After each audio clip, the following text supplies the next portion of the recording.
नीमच के नया गांव स्थित सीसीआई सीमेंट फैक्ट्री के मजदूरों के बकाया भुगतान की समस्या का निराकरण जल्द होता नजर आ रहा है। बताते चले कि सीसीआई सीमेंट फैक्ट्री के 100 से अधिक मजदूरों का करीब 27 करोड़ से अधिक रुपया बकाया है, जिसके लिए मजदूरों और मजदूर संगठन सीटू द्वारा लंबी लड़ाई लड़ी जा रही थी। इस बारे में जानकारी देते हुए सीटू के प्रदेश कार्यकारी अध्यक्ष शैलेंद्र सिंह ठाकुर और जिला कार्यकारी अध्यक्ष किशोर जवेरिया ने बताया कि हाल ही में इंदौर उच्च न्यायालय की डबल बेंच द्वारा दिए गए आदेश से मजदूरों के बकाया भुगतान के जल्द होने की आस बंधी है। इंदौर उच्च न्यायालय का फैसला मजदूरों की बड़ी जीत है। बताते चले कि सीसीआई सीमेंट फैक्ट्री की शुरुआत 1980 में हुई थी और 1997 में यह फैक्ट्री बंद हो गई, जिसके चलते सैकड़ों की संख्या में मजदूर बेरोजगार हो गए।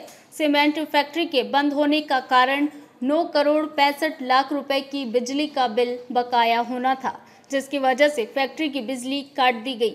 न्यायालय से प्राप्त पिछले आदेश अनुसार स्क्रैप बेचकर मजदूरों को भुगतान करना था। प्रबंधन के भुगतान नहीं करने पर कुर्की के आदेश भी दिए हुए थे। सीमेंट फैक्ट्री के श्रमिकों का जो बकाया है, उसे लेकर हाल ही में माननीय न्यायालय का किस तरह का फैसला है? देखो अब्दुल भाई, ये फैक्ट्री शुरू हुई थी 11 अक्टूबर 1980 को और ये फैक्ट्री बंद हुई 13 मई 1997 को और मात्र ये 9 करोड़ 65 लाख रुपए के बिजली का बिल बकाया होने से इस फैक्ट्री को बंद कर दिया गया। बिजली कंपनी ने इसकी बिजली काट दी और ये फैक्ट्री बंद हो गई। मतलब ये बड़े आश्चर्य की बात है कि जब भारत सरकार, जिसकी ये फैक्ट्री है, एशिया की सबसे बड़ी फैक्ट्री मानी जाती थी, मात्र 9 करोड़ 65 लाख के बिजली के बिल बकाया होने पर बंद कर दी, जबकि भारत सरकार निजी उद्योगों को करोड़ों रुपए माफ़ कर रही है कि उनके उद्योगों का हज़ारों करोड़ माफ़ कर रही है। 150 करोड़ ने हज़ारों करोड़ को माफ़ कर दी और वो फैक्ट्रियाँ चल रही है। दरअसल हमारा ये मानना है कि इस फैक्ट्री को बंद करने के पीछे निजी क्षेत्र के बड़े उद्योगपतियों का, बड़े जिनकी फैक्ट्रियाँ हैं डली हुई है, उनका हाथ था। वो नहीं चाहते थे कि ये सार्वजनिक क्षेत्र की फैक्ट्री चले, इसलिए इस फैक्ट्री को बंद कर दिया गया और इस फैक्ट्री के बंद होने से करीब 900 मजदूर बेकार हो गए और 900 मजदूर के परिवार बेकार हो गए, सड़क पर आ गए।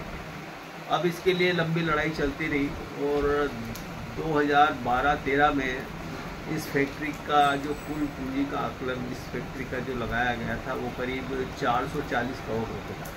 ये फैक्ट्री की अभी की कीमत है 440 करोड़। लेकिन आपने देखा होगा कि पिछले 2024 में इसका एक टेंडर निकाला गया और इस फैक्ट्री को मात्र 44 करोड़ रुपये में बेचने का टेंडर पास हो गया। तो जो 440 करोड़ की फैक्ट्री जिसके 12-13 में जिसका आकलन किया था, मात्र 44 करोड़ रुपए में बेचने का इसका टेंडर पास हो गया।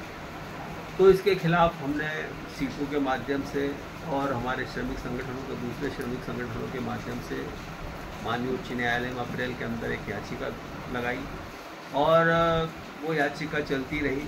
और इसको आपको याद होगा, इसके पहले जब ये 44 करोड़ बेचने का जब टेंडर हुआ, उसके खिलाफ हमने याचिका लगाई थी। तो यहाँ पर कुर्की का आदेश हो गया था कि जब तक मजदूरों के बकाया वेतन पेमेंट नहीं हो तब तक इस फैक्ट्री को नहीं बेचा जाए। तो प्रबंधन ने उसके खिलाफ जो है उच्च न्यायालय के अंदर याचिका लगाई, उसके खिलाफ फिर हमने भी याचिका लगाई।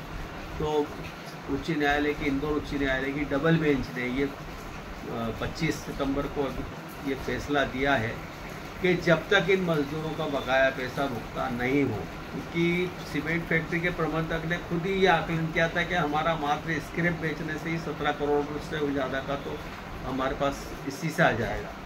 तो जब माननीय उच्च न्यायालय ने कहा कि जब स्क्रैप से ही 17 करोड़ आ रहा है तो इनका बकाया पैसा क्यों नहीं देगा, तो माननीय उच्च न्यायालय ने प्रबंधन की, सीसीआई प्रबंधन की सारी याचिकाओं को खारिज करते हुए आदेश पारित किया है कि जितने भी मजदूर हैं जिनका बकाया है उनको पूरा भुगतान किए, तुरंत भुगतान किया जाए, ऐसा आदेश उन्होंने पारित किया है। तो ये मजदूरों के हित में एक बहुत बड़ी जीत है और हम सोचते हैं कि सरकार को इस तरह की जो फैक्ट्रियां हैं जिन पे इस तरह का निर्णय लेती है तो उसको सोचना चाहिए कि ये मजदूर भी हमारे ही देश के हमारे लोग हैं जिनके बारे में आप बड़ी बड़ी बातें करते हैं। तो ऐसा मौका नहीं आने दें और मजदूरों के हित का भी ध्यान रखें और उनका भुगतान करें। तो ये मजदूरों के लिए खुशखबरी है।